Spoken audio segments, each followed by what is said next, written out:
Good morning po sa inyo lahat. Isa pang maliyugto na ating daily Bible blessings. Pamagat po na ating aling umaga ay, tayo ba ay sacrifice o criticize? Tayo ba ay sacrifice o criticize?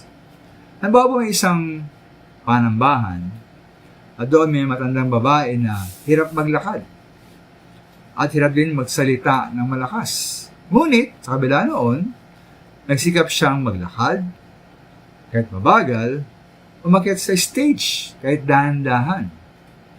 At umawit po, halimbawa ng awiting Amazing Grace.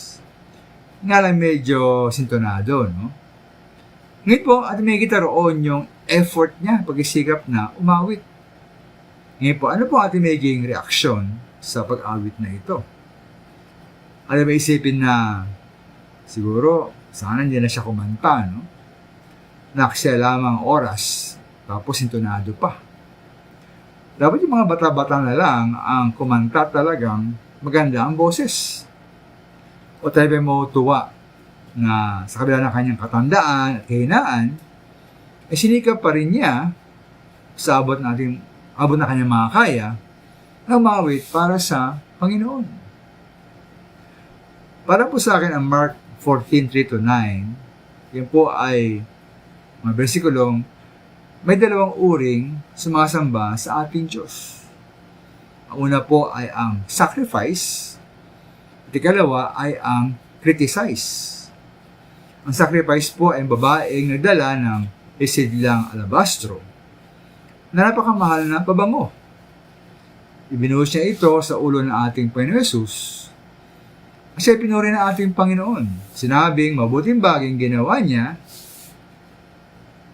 at hindi po ating Panginoon Hesus ay laging nariyang kasama nila. Ginawa ng babae po ang kanyang makakaya, sabi ng Panginoon, bilang paghahanda sa kanyang pagilibing ng ating Panginoon Hesus. Ang ginawa ng babae ay laging papahayag bilang pag-alaala.